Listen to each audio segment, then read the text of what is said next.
তো প্রিয় ছাত্রছাত্রীরা, যারা এই ভিডিও দেখবে, মূলত তোমরা যারা ইতিহাস নিয়ে পড়ছো অনার্সের 3rd সেমিস্টারে, এবারে তোমাদের যে সিলেবাসে দেখবে এসিসি পেপার আছে, এসিসি পেপারে জনপ্রিয় সংস্কৃতি বলে একটি বিষয়বস্তু তোমাদের আছে।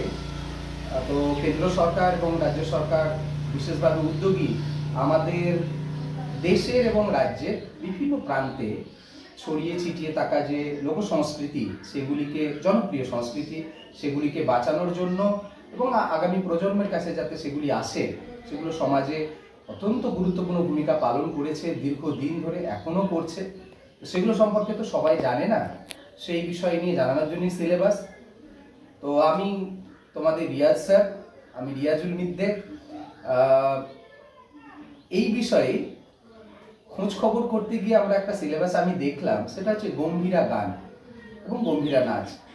তো সেই বিষয়ে যখন খোঁজ খবর করলাম তখন জানতে পারলাম আমাদেরই পশ্চিমবঙ্গের উত্তরবঙ্গের একটি জেলা, মালদা জেলাতে এই গান বিশেষভাবে জনপ্রিয়। তো তারপরেই খোঁজ করতে করতে আমি এসে উপস্থিত হয়েছি এখানে মালদা জেলার গোলাপগঞ্জের কাছে, চরিয়নন্তপুর গোলাপগঞ্জ এই গ্রামের পাশেই গোয়ালপাড়া এলাকায়। উনি বিশিষ্ট গম্ভীরা শিল্পীর বাড়িতে। তো ওনার কাছ থেকে তোমরা নিশ্চয়ই শুনবে। আমরা গম্ভীরা গান সম্পর্কে, গম্ভীরা সম্পর্কে জানতে চাইছি। তো প্রথমেই আপনাকে স্যার, আপনাকে নমস্কার। ছাত্রছাত্রীরা, আগামী প্রজন্ম যারা ইতিহাস এবং লোক সংস্কৃতি নিয়ে পড়াশোনা করবে, তাদের কাছে তো খুব গুরুত্বপূর্ণ জিনিস। তা আমি তো আপনার খবর পেয়েছি, আপনি আপনার একটু পরিচয়টা দিন। আমার পরিচয়, আমি অনিল কুমার পান্ডে, প্রাইমারি শিক্ষক, রিটায়ার করেছি। হ্যাঁ, তবে গম্ভীরা গানের সঙ্গে যুক্ত প্রায় 40 বছর ধরে। হ্যাঁ, তো আমি গম্ভীরা গান করি। আপনি আসাতে আমি খুব আনন্দ পেয়েছি। আপনার কথা শুনে আমি আরও খুশি হয়েছি যে আপনি আপনার ছেলে মেয়েদেরকে ওই বর্ধমান জেলার শ্রীরামপুরের যে ছাত্রছাত্রী, কলেজের যে ছাত্রছাত্রী, তাদের সঙ্গে যে এই বিষয়টাকে নিয়ে আপনি আলাপচারিতা করবেন এবং তাদেরকে সুশিক্ষা দেবেন, শুনে আমি খুব আনন্দিত এবং গর্বিত। তবে কথা হচ্ছে কি, আমার মালদা জেলায় বাড়ি। তো গম্ভীরা প্রায় 40 বছর ধরে করি আমি। তাই ছাত্রছাত্রীর উদ্দেশ্যে এবং আমাদের প্রফেসর রিয়াজুল মিদ্দে মহাশয়ের সামনে আলাপচারিতার মাধ্যম দিয়ে আমি তোমাদেরকে কিছু শোনাচ্ছি যে গম্ভীরা জিনিসটা কি। তো গম্ভীরা হচ্ছে আমাদের একটা মালদা জেলার সংস্কৃতি। তো মালদার সংস্কৃতি, এটা মালদা জেলারই আমাদের যে প্রাচীন লোক মারা গেছেন, উনার নাম যোগেন্দ্রনাথ সরকার। যোগেন্দ্রনাথ সরকার মরলা বলে ডাকা হতো। উনি আমাদের সৃষ্টিকর্তা। তো তখনকার সময় শিবগঞ্জ থেকে, আমাদের মালদা থেকে এত প্রচার যে গম্ভীরা গান শুনলেই মানুষ একবারে আমদানি হতো, হতো, শুনতো সব গম্ভীরা। তো গম্ভীরা কথা হচ্ছে কি, যে গম্ভীরাকে নানা সাজায়, আবার মরল সাজায়। এক নানা সাজাবে, শিব নানা, আর এক মরল নানা। হ্যাঁ, তো এই কোনো জায়গাতে শিব নানা দিয়ে করা হলো, কোনো জায়গাতে আবার মরল নানা দিয়ে করা হলো, কিন্তু বিষয়বস্তু একই থাকবে। ওই নানাকে সম্বোধন করে তার কাছ থেকে প্রশ্নের উত্তর নেবে, নিয়ে যে গম্ভীরা করবে সেগুলো প্রচার করবে। তো গম্ভীরা অন্য কিছু নয়, সমাজের বিষয়বস্তু। সমাজের কীরকম বিষয়বস্তু, যে সমাজে কি হচ্ছে না হচ্ছে হ্যাঁ, এইগুলোকে ব্যাখ্যা করা। যেমন নারী নির্যাতন, এত নারী নির্যাতন দেশে চলছে যে ভাবা যায় না। হ্যাঁ, বর্তমানে চলছে নারী নির্যাতন। এই নারী নির্যাতন সম্পর্কে তখন আমরা করি কি, একটা গম্ভীরা লিখি, লিখে একটা সুর দিয়ে গ্রামে গ্রামে আমরা প্রচার করে বেড়াই যে মানুষ সচেতন হোক, যেন এই নারীর উপরে যেন নির্যাতন না হয়। নারী তো হচ্ছে মা, যার পেট থেকে হচ্ছি আমরা, আর তার প্রতি অন্যায় করছি আমরা, এই জিনিসটা যেন না হয়। তো এই ধরনের সমাজকে নিয়ে আমরা গম্ভীরাগুলো করি। তো এইরকম গম্ভীরা আরও আছে, যেমন নারী নির্যাতন আছে। কেউ বললো যে মোবাইল সম্পর্কে, মোবাইলের মেরিট ডিমেরিট, অর্থাৎ ওর ভালো কত দিক আছে, কোন দিক আছে, আর খারাপ দিকটা কী আছে। তো আমরা মোবাইল সম্পর্কে খারাপ দিকটা ভালো দিকটা আগে ব্যাখ্যা করলাম, ভালো দিকটা ব্যাখ্যা করার পর আবার খারাপ দিকটা কী আছে সেটাও ব্যাখ্যা করলাম, এবং ভালো দিকের সঙ্গে সঙ্গে যে খারাপ আসছে ওই খারাপটা যেন মানুষ বর্জন করে তার জন্য আমরা মানুষকে উপদেশ দিই। তো এই ধরনের মোবাইলের দিক দিয়েও আমরা করি। তো এইরকম বিভিন্ন আইটেমে বিভিন্ন ভাবে আমরা গম্ভীরাগুলোকে প্রচার করি। হ্যাঁ, যেমন কেউ হয়তো নিয়ে এলো যে আপনারা গম্ভীরা করছেন, তো একটা ভালো জিনিস শোনাও তো। এখন কি ভালো জিনিস শোনাবো? হ্যাঁ, তো দেশাচার, কুলাচার, এগুলোকে টেনে নিয়ে এসে বর্তমানে যাতে মানুষ আরো সভ্য হয়। আগে মানুষ কি ছিল? অসভ্য ছিল। এখন আমরা আস্তে আস্তে সভ্য হচ্ছি, আরো পরিষ্কার হচ্ছি, আরো সভ্য হচ্ছি, সুসভ্য হচ্ছি। হ্যাঁ, তো এইসব জিনিসকে নিয়ে আমাদের গম্ভীরা, মোট কথা ভালো জিনিসকে নিয়ে আমাদের গম্ভীরা। মানুষ যাতে সচেতন হয়, যাতে সচেতন হয় সেই জন্য এরকম। আচ্ছা, বলছি মালদা জেলার কোন সময়ে মোটামুটি এই গম্ভীরা এই গান বা এই পালাগুলি আয়োজন করে? কোন সময়, বছরের কোন সময়? বছরে চৈত্র মাস। আচ্ছা, আমি কিছুদিন আগে একটা বই পড়ছিলাম যে ওই চৈত্র মাসের শেষের দিকে সংক্রান্তি হয় এবং গাজন উৎসব হয়। সেই গাজন উৎসবের সময়কালে কি বেশি আয়োজন হয়? যেটা গাজন উৎসব সেটাই গম্ভীরার একটা অংশ।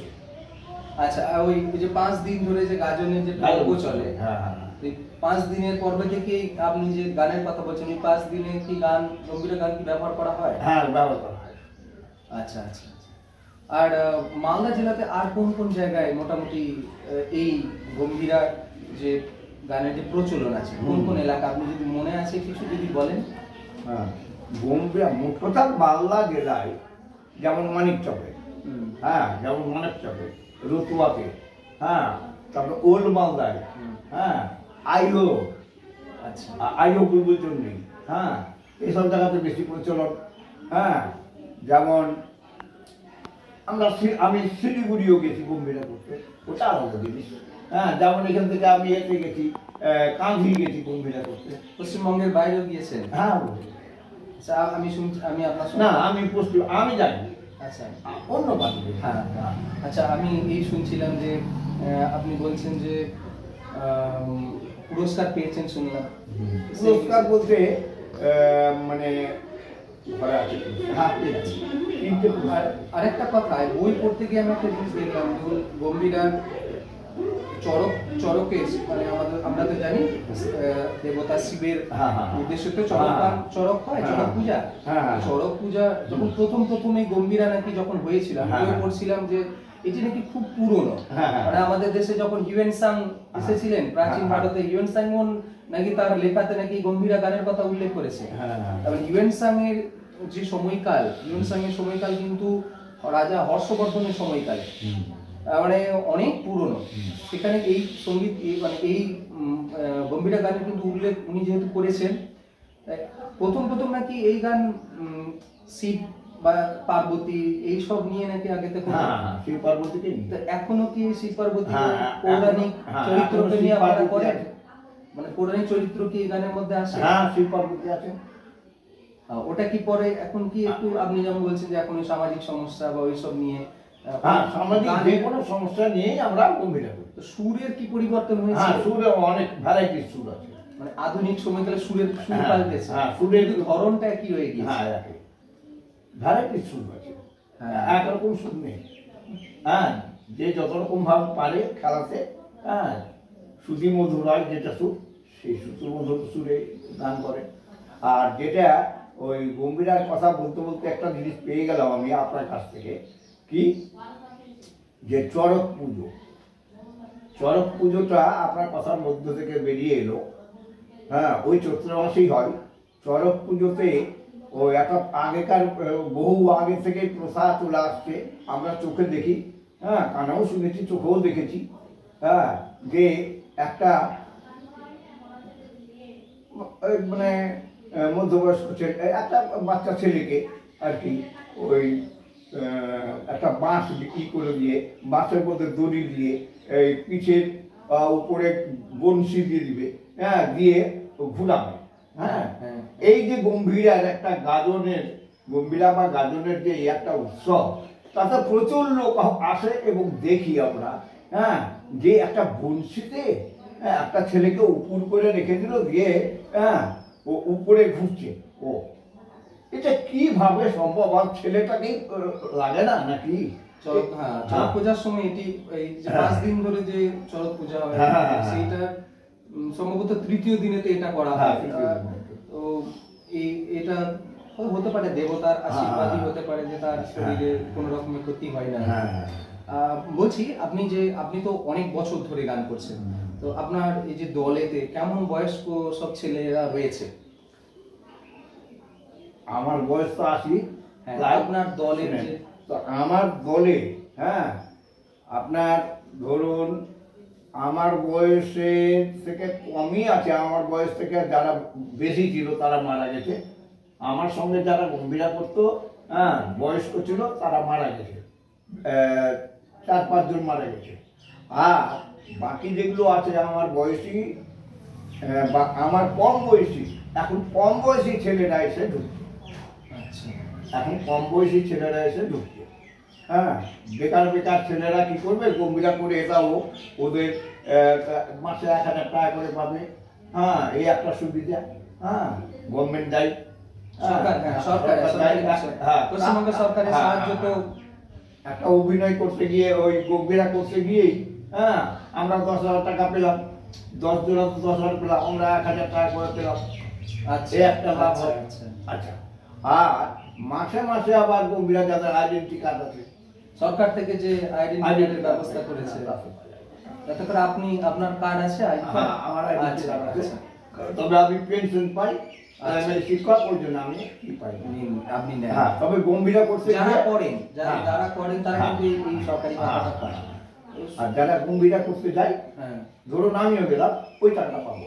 আচ্ছা আচ্ছা, একটা কথা বলুন, আপনি তো দীর্ঘদিন ধরে করছেন, এমন কিছু শিল্পীর নাম বলুন যারা, আপনারা দলে তো আছেন, এমন কিছু বিশেষ শিল্পীর নাম বলুন যাতে ছাত্রছাত্রীরা তাদের মনে রাখে বা মনে রাখতে পারে। আমাদের শিল্পী, হ্যাঁ, গম্ভীরা শিল্পীর নাম বলুন। হ্যাঁ, আমাদের শিল্পীর নাম নিবারণ চন্দ্র সাহা, তারপরে নগেন্দ্রনাথ প্রামাণিক, লক্ষিন্দর মণ্ডল, অনিল কুমার পান্ডে, আমি, হ্যাঁ, তারপর সুসেন বসাক, হ্যাঁ, বৈদ্যনাথ বসাক, ভগবানপুর চামার বৈদ্যনাথ বসাক, হ্যাঁ, শ্রীদাম মণ্ডল, হ্যাঁ, নবদ্বীপ মণ্ডল, বিশ্বনাথ সরকার, হ্যাঁ, রতন সরকার মণ্ডল, এইসব। আচ্ছা, এবার হচ্ছে শেষের দিকে ছাত্রছাত্রীদের উদ্দেশ্যে বা যারা এই গম্ভীরা গান শুনেন, মালদা জেলা তো আছে বা অন্যান্য রাজ্যেও মানুষ নিশ্চয়ই শোনেন, পুরো রাজ্য জুড়ে, আমাদের রাজ্য জুড়ে শোনা হয়, তো তাদের উদ্দেশ্যে বার্তা এই গানকে বাঁচিয়ে রাখার জন্য, মানে এই যে লোকশিল্প আপনি যে বললেন যে বিরাট বার্তা সমাজকে দিচ্ছে, তো তাদের উদ্দেশ্যে, ছাত্রছাত্রীদের উদ্দেশ্যে বা যারা গবেষণা যদি করেন, বা এই শিল্পকে কি করে জনগণের মধ্যে প্রচার করা যায় এবং কি করে বাঁচিয়ে রাখা যেতে পারে, সেই সম্পর্কে আমি আশা রাখবো আপনার মাধ্যমে আপনার ছাত্রছাত্রীরা শুধু নয়, হ্যাঁ।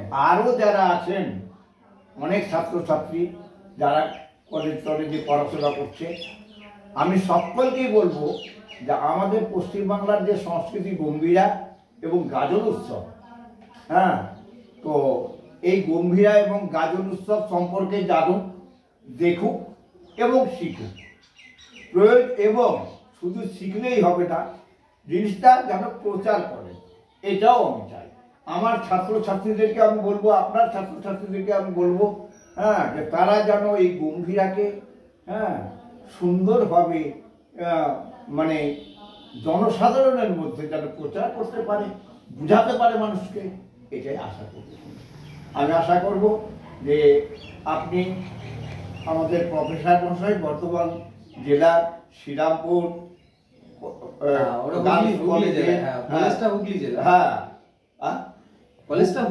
হুগলি জেলা, হ্যাঁ, হুগলি জেলা, হ্যাঁ, এবং ছাত্রছাত্রী আপনার যেগুলো ছাত্রছাত্রী, হ্যাঁ, তাদের মাধ্যমে আমার এই গম্ভীরা প্রচার হোক, এই আশা রেখে আমি আমার বক্তব্য আমি শেষ করছি। প্রথমে আপনাকে প্রথমত আপনাকে অসংখ্য ধন্যবাদ আপনার মূল্যবান সময় দেওয়ার জন্য। ছাত্রছাত্রীরা যারা এই ভিডিও দেখবে বা তো তোমাদের একটা বিশেষ এটাই বার্তা, পশ্চিমবঙ্গের গ্রামগঞ্জে দেখবে নানান লোক সংস্কৃতি ছড়িয়ে ছিটিয়ে রয়েছে, তো সেগুলোর প্রতি আগ্রহ তৈরি করতে হবে। উনি তো বললেন মোবাইলের খারাপ দিক ভালো দিক, তো আমরা এমনটা করতে পারি মোবাইলে ভালো জিনিসগুলো নিলে এই সংস্কৃতিকে অনেকটা কাজে লাগানো যেতে পারে। আর গ্রামে গঞ্জে যেখানে যেখানে লোক সংস্কৃতি আছে সেখানে তুমি কিভাবে ওখানে তোমার যোগদান দিতে পারবে, কিভাবে বাঁচাতে পারবে, সেভাবে উদ্যোগী হয়েও। এগুলো আমাদের গ্রামীণ সংস্কৃতি, এগুলো বহু যুগ ধরে চলে আসছে, এগুলো নিয়ে আমাদের গ্রামীণ সমাজ এবং আমাদের যে সমাজ চলছে এগুলোকে বাঁচিয়ে রাখতে হবে। তো ওনাকে অসংখ্য ধন্যবাদ জানাই। তো আশা করছি তোমাদের ভিডিওটি নিশ্চয়ই ভালো লাগবে। তো সকলে মনে রাখবে গম্ভীরা গান সম্পর্কে নয়, আরো অন্যান্য যে জনপ্রিয় সংস্কৃতি আছে সেগুলোকে আমাদের পরম্পরা বলে আমাদেরকে এগিয়ে নিয়ে যেতে হবে। সকলে ভালো থাকো, ধন্যবাদ। টিভি দাও, লালটাই করেন, লালটা বাম দিকে যেটা চালু হয়েছে ওটা।